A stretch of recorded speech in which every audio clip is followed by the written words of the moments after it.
Learning objective B is going to have you compute probabilities by actually making a tree. So I want us to look at this particular example here.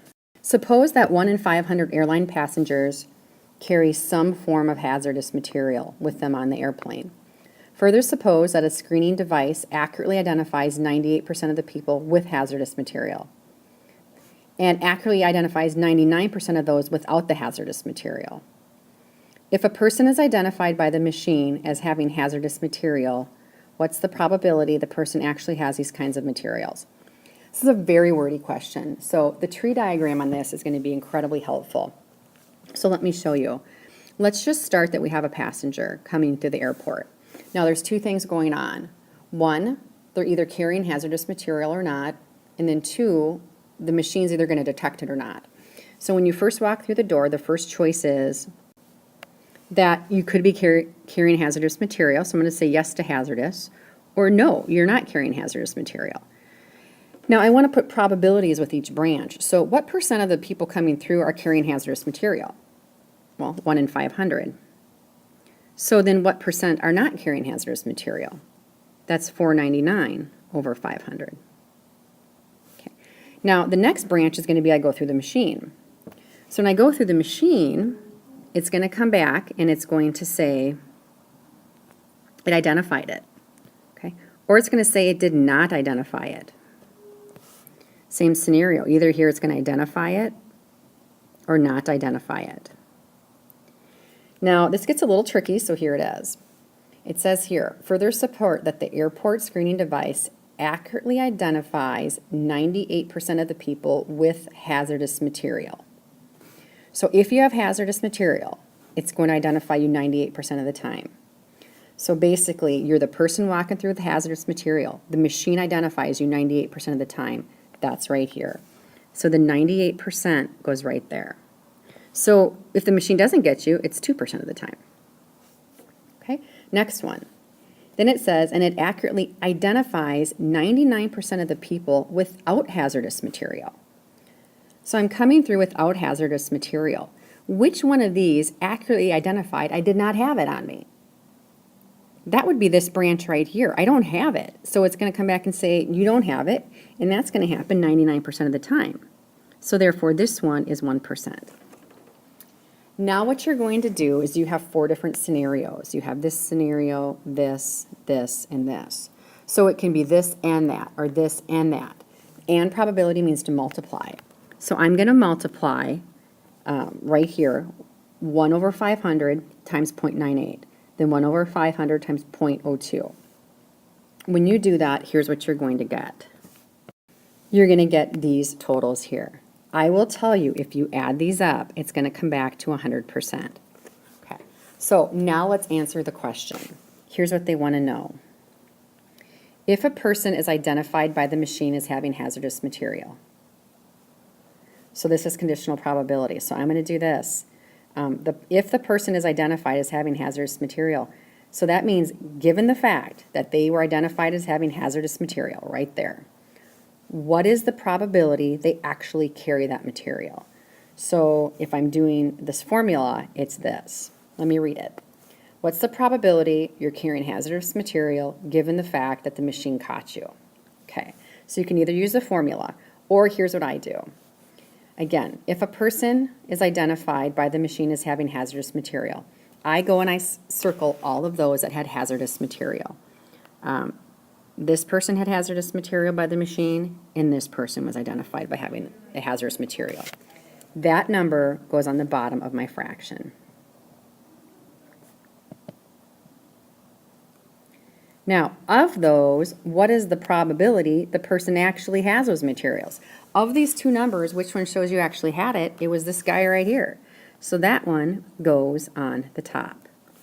If you simplify this fraction, what you're going to end up getting is 0.16415.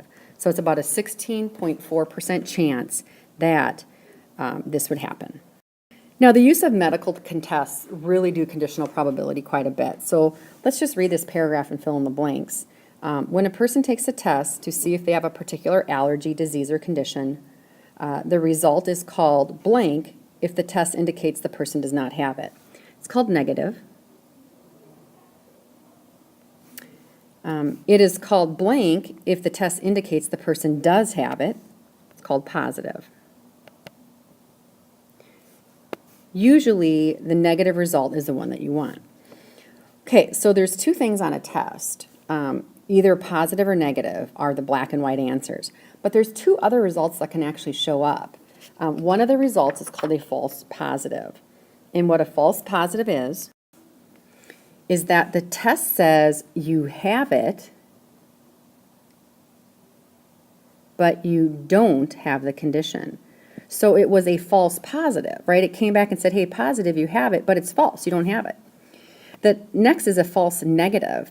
The test says you don't have it because it comes back negative, but you do have the condition.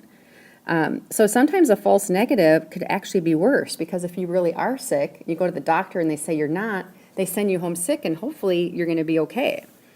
So here's what happens on this tree. Patient has the condition, so they're either going to walk into the doctor's office and they really are sick. They take a test. If the test comes back and says positive, then the test was accurate. Now, if the person really was sick, but the test comes back negative, that's a false negative. Now, what if you walk in the office, you're not sick at all, but you take the test and it says you're positive, that's false positive. If you walk in and you're not sick and the test says you're not sick, it's accurate and it says you're not sick. So let's set up a medical test example. In the article of the Journal of American Medical Association, 1997, it reported when people go to the doctor's office with a sore throat, they think they have strep 30% of the time. And they actually do have it. Okay. Now, it's noted that the current test for strep is 80% accurate if you have strep, and it's 90% accurate if you don't have it. So what's the probability that a person receives a positive test result from this test when they don't have the disease? Well, let's set up the tree diagram. It's going to be a lot easier. So here I am, I'm the person, and I'm going to go to the doctor's office, and I'm really either sick or not sick. So I'm going to say I'm sick or not sick. Now the chances that I'm sick with strep throat, it says, is 30%. So this is 30%, therefore this is 70. Now the doctor's going to have me take the test, and let's just put a symbol. It comes back positive or it comes back negative. In either scenario, that's what's going to happen. Now on this one, it says here, the current test is 80% accurate if you have strep. So I'm coming in and I'm sick, and it's going to capture at 80%, so it's come back with a positive result. That means 20% of the time it won't. Then it's 90% accurate if you don't have it. Well, I'm not sick, right? I'm coming in not sick. It's going to say I'm not sick, so that's this branch right here. So that is going to be the 90%, and therefore this is the 10. Now what you would do is you can multiply the strings out and actually get what these totals are. And here's what you're going to get. That is going to be 100%. Now let's look at the question. It says here, what's the probability that a person who receives a positive result from this test does not have the disease? So the probability that you receive the positive result, so that's the condition, that I don't have the disease, so I'm not sick. Okay?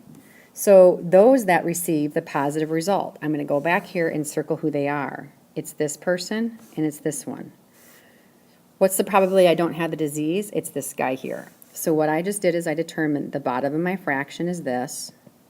The one on the top that I'm looking for is this. So the answer for this is going to end up being 0.226 or 22.6% chance. Now let me add one more twist to this question. What if I asked you the probability of a false negative? So the probability of a false negative would mean it came back, what's the probability when you get a negative results that you really are sick? So that's what that means. A false negative means you got a negative result, but you're really sick. So if we do that one, what we're going to do for an example, a false negative, or the probability I'm sick, given that I got a false result, I'm going to put all the false results on the bottom of my fraction. So these go on the bottom of the fraction. And the one is a scenario that I really was sick. In this case, it's 0.06. So if you simplify that down, you're going to get that the probability here is about 0.0869 as a decimal.